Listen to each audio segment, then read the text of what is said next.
We are half dead. हम कश्मीरी पंडित है. Our only child.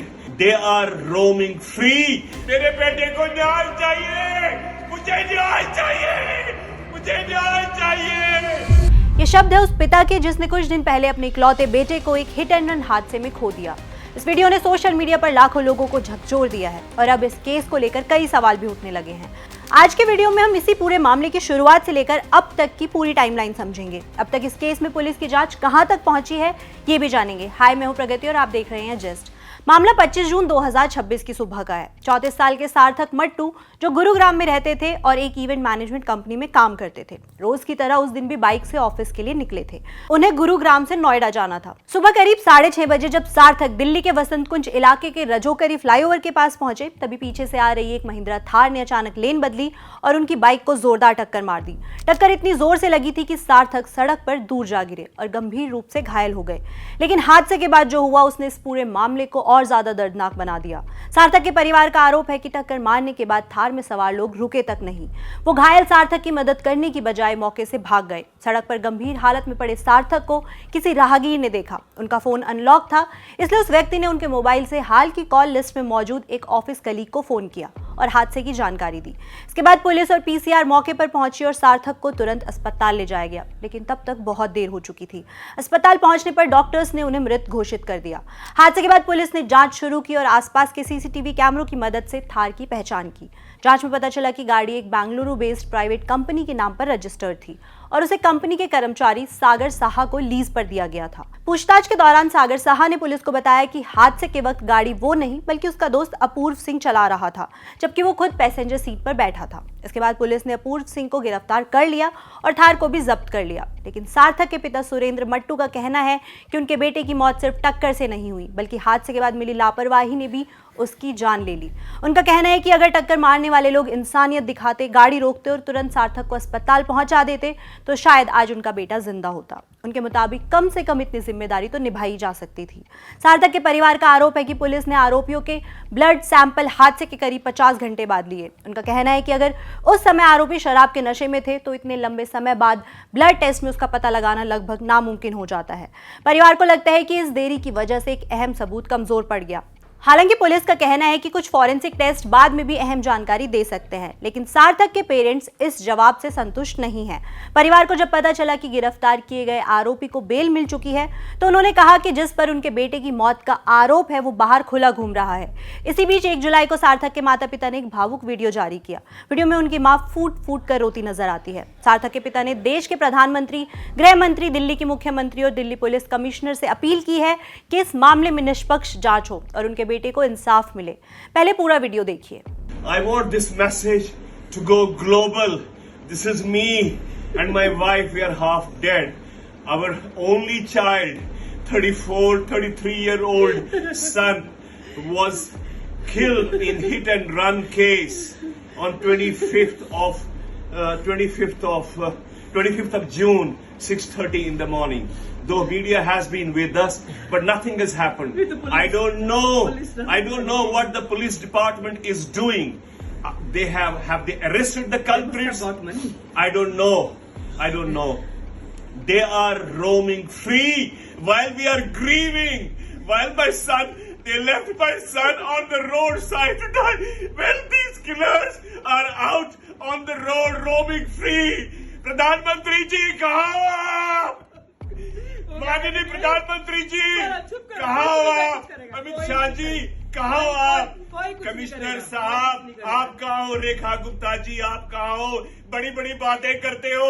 मेरे बेटे को न्याय चाहिए। मुझे न्याय चाहिए। मुझे न्याय चाहिए।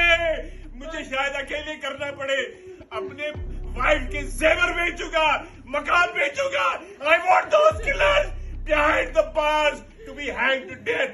सुरेंद्र मट्टू ने बताया कि उनका परिवार कश्मीरी पंडित है। उनके मुताबिक कश्मीर से पलायन के दौरान उनका घर जला दिया गया था और उस सदमे में उन्होंने अपने माता पिता को भी खो दिया था। अब उनका कहना है कि जिंदगी ने उनसे उनका इकलौता बेटा भी छीन लिया है। माननीय प्रधानमंत्री जी, हम कश्मीरी पंडित हैं। क्या मुझे आपको बोलना पड़ेगा माननीय प्रधानमंत्री जी कि हमारे साथ क्या हुआ? मेरे माँ बाप मर गए, हमारा घर जला दिया गया। उनकी वो ये दुख सहन नहीं पाए। फिर भी हम आगे बढ़े, कुछ नहीं किया। और अब ये मेरा अकेला बच्चा, माननीय प्रधानमंत्री जी, अकेला बेटा, जो 2 ड्रंकर्स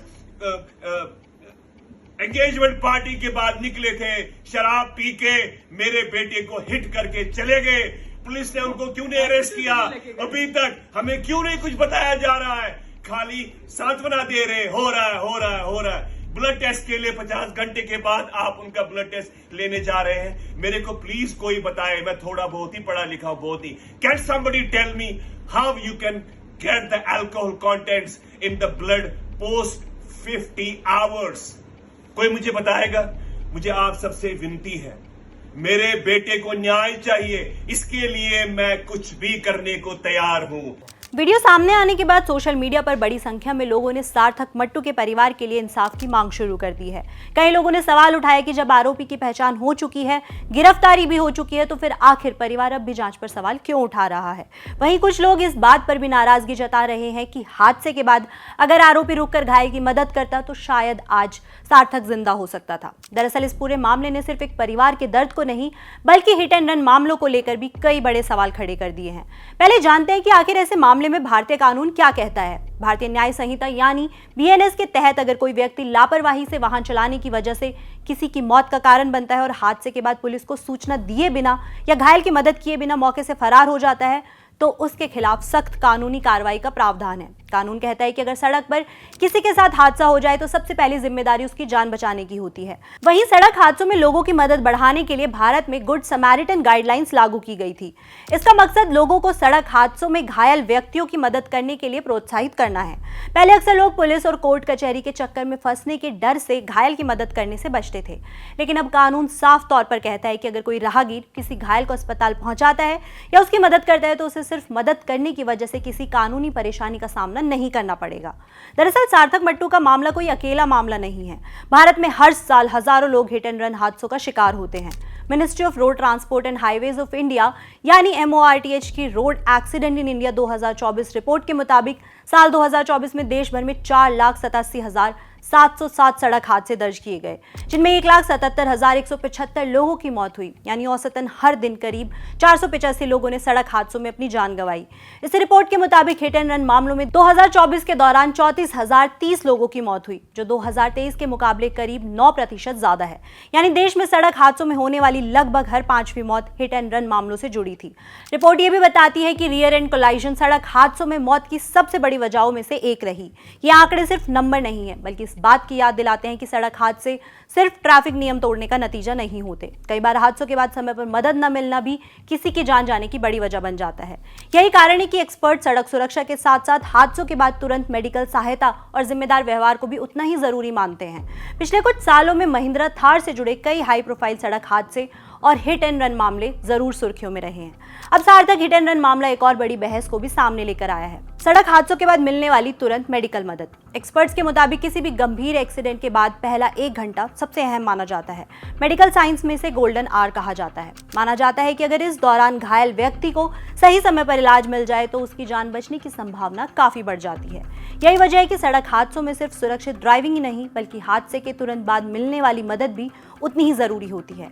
कई एक्सपर्ट्स का मानना है कि ऐसे मामलों में हर मिनट की देरी घायल की हालत को और गंभीर बना सकती है। फिलहाल इस मामले में पुलिस की जांच जारी है। आरोपी की पहचान हो चुकी है, गिरफ्तारी भी हो चुकी है और वाहन भी जब्त किया जा चुका है, लेकिन आरोपी फिलहाल बेल पर बाहर है। दूसरी तरफ सार्थक का परिवार अब इंसाफ की उम्मीद लगाए बैठा है और उनका कहना है कि जब तक इस मामले की पूरी सच्चाई सामने नहीं आती तब तक उनकी लड़ाई जारी रहेगी। अब आगे जांच किस दिशा में बढ़ती है, अदालत इस मामले में क्या रुख अपनाती है और सार्थक के परिवार के सवालों का जवाब मिल पाता है या नहीं, इस पर सबकी नजर रहेगी। लेकिन इस पूरे मामले ने एक सवाल जरूर छोड़ दिया है, क्या सड़क पर किसी हादसे के बाद हमारी जिम्मेदारी सिर्फ वहां से निकल जाने की है या किसी की जान बचाने की कोशिश करने की? आप इस मामले पर क्या राय रखते हैं, हमें कमेंट करके जरूर बताएं। देश दुनिया और आपसे जुड़ी हर खबर के लिए देखते रहें जिस्ट।